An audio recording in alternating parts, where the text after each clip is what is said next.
তুমি যদি একটু চরিত্রটা হেফাজত করো, বিনিময়ে যদি একজন পবিত্র স্ত্রী পাও, খোদার কসম দুনিয়াটা জান্নাত হয়ে যাবে। যার ঘরে স্ত্রী ভালো তার ঘরই জান্নাত।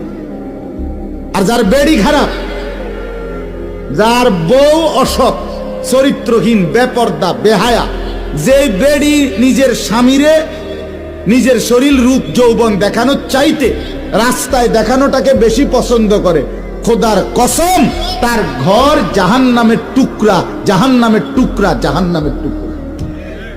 আপনি জানেন না?